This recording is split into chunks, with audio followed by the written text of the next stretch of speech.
Central bureau of investigation हमारे देश की सबसे बड़ी एजेंसी है इन्वेस्टिगेशन के नाम पे। अगर उसको नहीं मिले 5 लोगों के हत्यारे तो किसको मिलेंगे?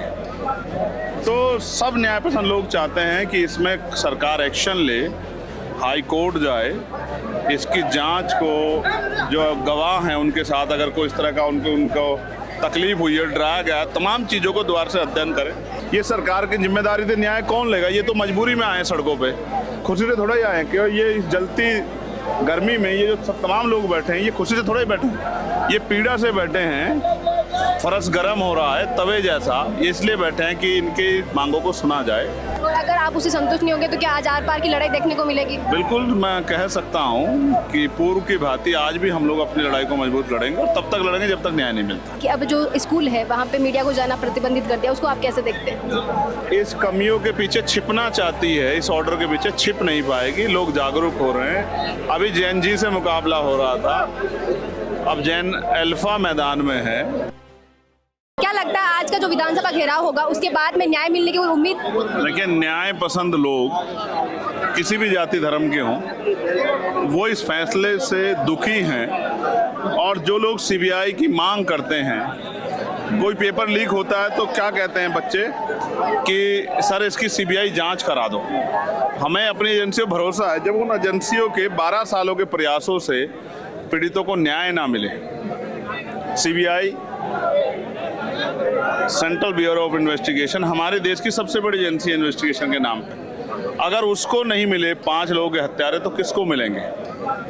तो सब न्याय पसंद लोग चाहते हैं कि इसमें सरकार एक्शन ले, हाई कोर्ट जाए, इसकी जांच को, जो गवाह हैं उनके साथ अगर कोई इस तरह का उनको तकलीफ हुई है, डराया गया, तमाम चीज़ों को दोबारा से अध्ययन करें। और मैं नहीं चाहता किसी निर्दोष को सजा मिले, लेकिन दोषी भी बचना नहीं चाहिए। आज वो दोषी हंस रहा होगा प्रदेश की न्यायपालिका पे, सारे पीड़ितों पे, यहाँ की पुलिस पे, एजेंसियों पे कि हमने इन सब को मूर्ख बना दिया। ये अच्छा नहीं है। इससे अविश्वास हो रहा है संवैधानिक संस्थाओं के खिलाफ, सरकारों के खिलाफ। ये सरकार की जिम्मेदारी थी, न्याय कौन लेगा? ये तो मजबूरी में आए हैं सड़कों पे, खुशी से थोड़ा ही आए हैं कि ये जलती गर्मी में ये जो तमाम लोग बैठे हैं ये खुशी से थोड़ा ही बैठे हैं, ये पीड़ा से बैठे हैं।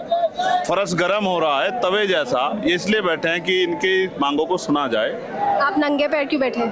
वो मेरी चप्पल मैंने जो रखी है अपने कमर के नीचे कि जिससे जो है पूरा हिस्सा जो है ना जले। अच्छा, पूरा पुलिस प्रशासन पीछे खड़ा है, क्या कुछ बातचीत हुई आपकी और क्या कह रहे हैं वो? डेलीगेशन गया है एसीएस होम से मिलने के लिए, वो मिल के आएगा, अपनी बात रखेगा। अगर हम संतुष्ट नहीं होंगे तो हम लोग आगे बढ़ेंगे। क्या लगता है? अगर हम संतुष्ट होंगे, वो हमारी मांगों को सुनेंगे तो हमें क्या जरूरत है आगे बढ़ने की? अगर वो पहले सुन लेते तो हमें आंदोलन करने की क्या जरूरत थी? और अगर आप उससे संतुष्ट नहीं होंगे तो क्या आज आर पार की लड़ाई देखने को मिलेगी? बिल्कुल, मैं कह सकता हूँ कि पूर्व की भांति आज भी हम लोग अपनी लड़ाई को मजबूत लड़ेंगे और तब तक लड़ेंगे जब तक न्याय नहीं मिलता। आप वहाँ से आए हैं नगीना से, लेकिन यहाँ के प्रदेश में भी बहुत सारे आपके समाज के नेता है, बहुत केंद्रीय मंत्री, कानून मंत्री आपके मेरा समाज से। समाज कौन सा है मुझे पता नहीं है। मैं तो हर कमजोर की आवाज़ उठाता हूँ। अगर समाज के आधार पर नेताओं का निर्णय करोगी तो ये किसी लायक नहीं है जिनको आप नेता कह रहे हो। ये तो मेरे लोगों के आंसू भी नहीं पोंछ सकते हैं। ये मेरे मैंने यही लोगों से बातचीत की, उन्होंने बोला तो ये मेरे समाज के नेता हो कैसे सकते हैं जो आज मेरे समाज के दुख में नहीं खड़े हैं? जो उनके लिए कहते हैं ना कि अगर आप किसी को दवा नहीं दे सकते तो उसके साथ प्यार से बात कर लो। अगर आप इनकी आवाज़ भी नहीं उठा सकते हो गुलामों, तो आपकी इस समाज, ये समाज भी आपको नकार देगा आने वाले समय में, याद रखना मेरी बात। एक नया फैसला भी राजस्थान सरकार ने सुनाया है कि अब जो स्कूल है वहाँ पे मीडिया को जाना प्रतिबंधित कर दिया, उसको आप कैसे देखते हैं? ये अघोषित इमरजेंसी है। सरकार अपने कुकर्मों को छिपाने का प्रयास कर रही है, अपने झूठ को, अपने भ्रष्टाचार को, अपनी गलत नीतियों को छिपाने का प्रयास कर रही है। अगर सरकार अच्छी हो और उसका भरोसा हो अपने काम में तो वो कहती जाइए स्कूल का निरीक्षण करिए, बताइए कहाँ कमी है, हम ठीक करेंगे।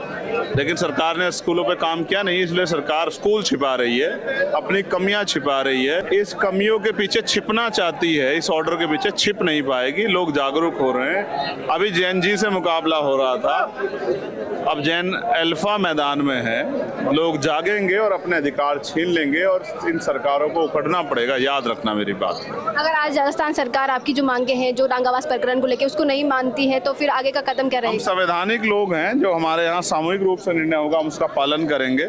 हम विधानसभा घिराव की तरफ भी कूच करेंगे और हम एक पंचायत भी जो है, जो डांगावास में हम सोच रहे हैं करने के लिए, उसका निर्णय भी लेंगे। ये सारे निर्णय टिके हैं सरकार के रुख के ऊपर, सरकार क्या रुख लेती है उसके ऊपर। झलको